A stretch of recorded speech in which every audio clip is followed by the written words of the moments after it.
Did you know that for the eclipse, you can build your own solar viewer? And this might be a really fun thing to do with the kids because you can also build this, or you can just look at the shadows outside. They're going to turn a weird crescent moon shape as the moon starts blocking the sun. But here's how it goes. If you have an old shoebox, some scissors, paper, tape, a little bit of tinfoil and a pencil, you can do this with the kids and it will be really fun, especially since a lot of them have the day off school, right? You can do this first thing in the morning. So basically, you cut out 2 small holes in the front side of the box here.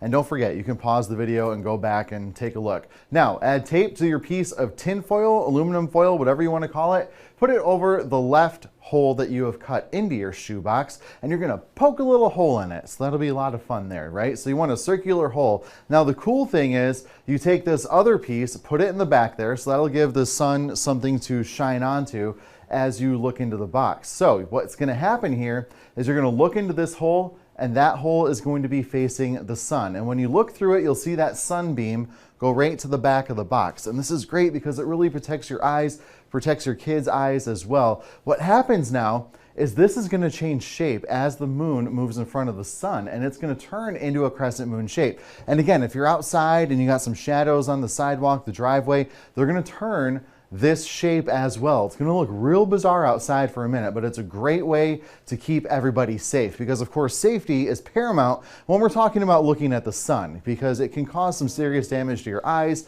if not potential blindness out there. So, of course, what happens here is we got the sun casting a shadow because the moon is passing in front of it. There's 2 different kinds of shadows, and unless you're in totality, this is the one you're going to see, the partial shadow. So the sun will have that kind of crescent moon shape to it, and then the umbra is the total shadow, which is only going to be for those in the actual path of totality. So remember, don't look directly at the sun, please. You have to have those solar glasses. Sunglasses do not provide protection like the solar glasses do. You really need those solar glasses. I've seen them all over the place. I mean, they're at, some big box grocery stores, so just go grab a pair. Only look at the sun through one of those solar filters or like that shoebox contraption I just showed you. And again, the safest way to do is by looking at that projection with a pinhole. You can even just hold up a piece of paper with a circle hole in it on the ground and look at it that way too. So it doesn't have to be very complicated at all. And please, please, please have fun. But of course, let's be safe during the solar eclipse.